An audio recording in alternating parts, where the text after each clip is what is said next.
आइए वर्गमूल के कुछ ऐसे प्रश्न पढ़े जाएं और समझे जाएं जिसमें ये नहीं कहा गया है कि वर्गमूल निकालिए और नहीं इसमें कोई सिंबल दिखाई दे रहा है जिससे ये लगे कि इसमें वर्गमूल ज्ञात करना है। तो ऐसे प्रश्न घनमूल में भी होते हैं जिसमें कोई सिंबल नहीं होता है और नहीं कहा गया हो कि घनमूल निकालिए। तो कैसे इस तरह के प्रश्नों को हल करते हैं? तो जिस प्रकार से लघुत्तम और महत्तम में, हालांकि ये परफेक्ट नहीं है, लघुत्तम और महत्तम में छोटी से छोटी संख्या पर ये शंका और मन की स्थिति जो है, डाउट होता है कि छोटी से छोटी संख्या पर हमें लघुत्तम निकालना है और बड़ी से बड़ी संख्या में हमें महत्तम निकालना है। कुछ प्रश्न बड़ी से बड़ी संख्या पर भी लघुत्तम में आ जाता है, जैसे 4 अंकों की बड़ी संख्या। वैसे तो मूल जो है ये है कि जहाँ दिए हुए नंबर से विभाजित करने के लिए कहा जाए वहाँ लघुत्तम, और जहाँ दिए हुए नंबर को विभाजित करने के लिए कहा जाए वहाँ महत्तम। लेकिन एक पहचान माना जाता है कि छोटी से छोटी संख्या से लघुत्तम और बड़ी से बड़ी संख्या से महत्तम। ठीक उसी तरह से वर्गमूल के प्रश्न में भी, घनमूल के प्रश्न में भी बिल्कुल ये दिमाग में बैठा लीजिएगा कि वर्गमूल के प्रश्न में जितने उतने तमाम प्रश्न आपके सामने आएंगे जिसमें ऐसा होगा, जितने उतने। जैसे प्रयास के प्रश्न में आपको मैं दिया हूं, इसको देखिए। कुछ विद्यार्थी जो है पिकनिक मनाने के लिए गए और चंदा इकट्ठा किए। प्रत्येक ने उतने, उतने शब्द देख लीजिए, उतने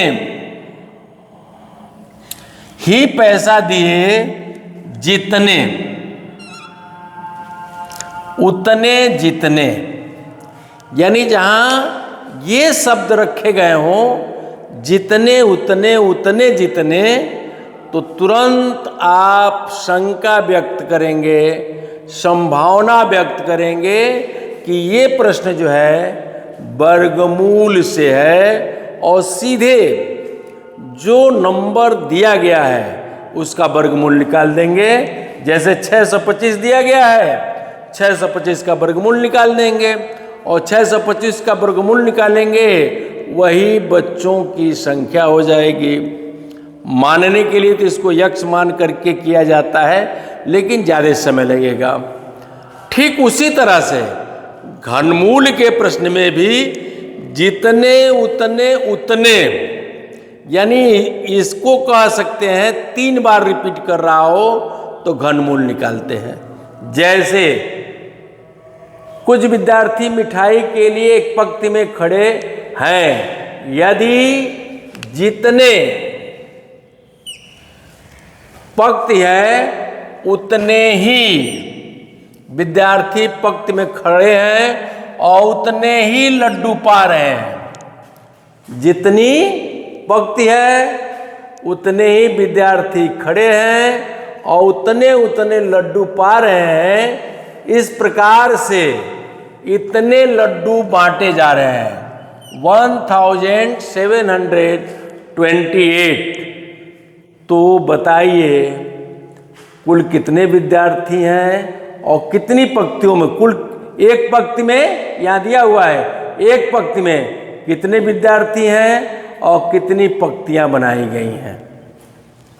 तो यहाँ आप देख रहे होंगे 1 बार, 2 बार, 3 बार। इसका मतलब इस प्रश्न में हमें घनमूल निकालना है, जबकि कहीं नहीं कहा गया है कि इसमें घनमूल निकालिए। तो जिस प्रकार लघुत्तम में छोटी से छोटी, महत्तम में बड़ी से बड़ी, उसी तरह से घनमूल और वर्गमूल में हम जितने उतने से प्रश्न को पहचान लेते हैं कि इस प्रश्न में हमें घनमूल निकालना है, इस प्रश्न में हमें वर्गमूल निकालना है। घनमूल में 3 बार एकदम दिमाग में बैठा दीजिए, जितनी उतनी उतने 3 बार है। यहाँ मैं वर्गमूल है क्योंकि समझाने के लिए और प्रयास करने के लिए दिया हूँ, इस नाते इसको स्पष्ट कर दे रहा हूँ। जितने उतने जितने उतने जितने, तो तुरंत आप समझ लीजिए 2 बार है तो स्क्वायर रूट, 3 बार है तो क्यूब रूट। जिस मेथड से आप निकालना चाहें उस मेथड से निकाल सकते हैं।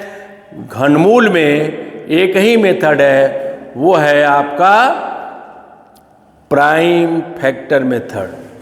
अब यहाँ देखिए, मैं हमने सीधे पहले ही निकाल दिया हूँ कि इसका आपने तुरंत इस नंबर को देख करके आप महसूस करेंगे कि ये 3 से विभाजित हो जाएगा।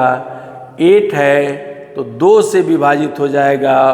और इस तरह से उत्तर पर आप विचार करेंगे तो तुरंत आप 4 विकल्पों में से एक विकल्प को रख सकते हैं। लेकिन समझाना है, इस नाते हमने पूरी प्रक्रिया पहले कर दिया है। देखिए यहाँ पहले तो प्रश्न को पढ़ लीजिए।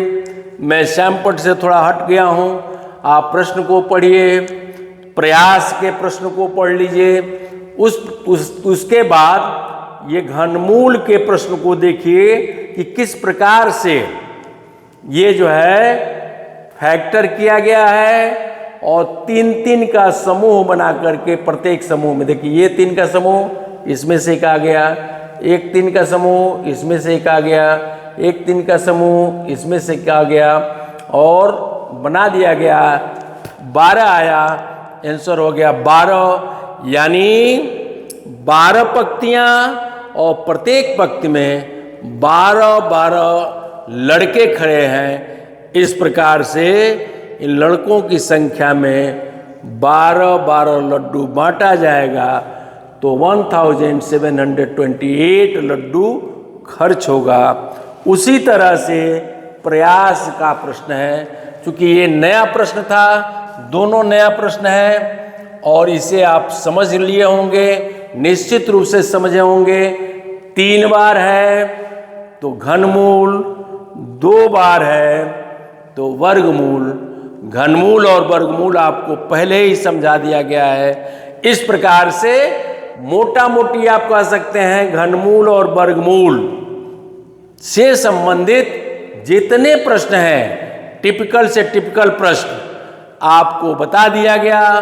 बाकी जो साधारण प्रश्न हैं उसको आप स्वयं हल करेंगे। उसमें जहां दिक्कत होगी, जिस प्रश्न में आपको दिक्कत होगी, आप कमेंट के माध्यम से लिख देंगे या हमारे व्हाट्सएप पर भेज देंगे तो सॉल्व करके आपको भेज दिया जाएगा। तो इस तरह से ये सारे प्रश्न आपको बिल्कुल ईजी तरह से बता दिया गया। नया चीज़ था, इसको बता दिया गया।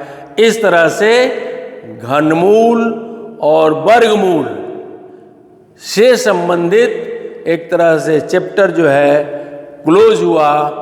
अगला चैप्टर हम लोग पढ़ेंगे,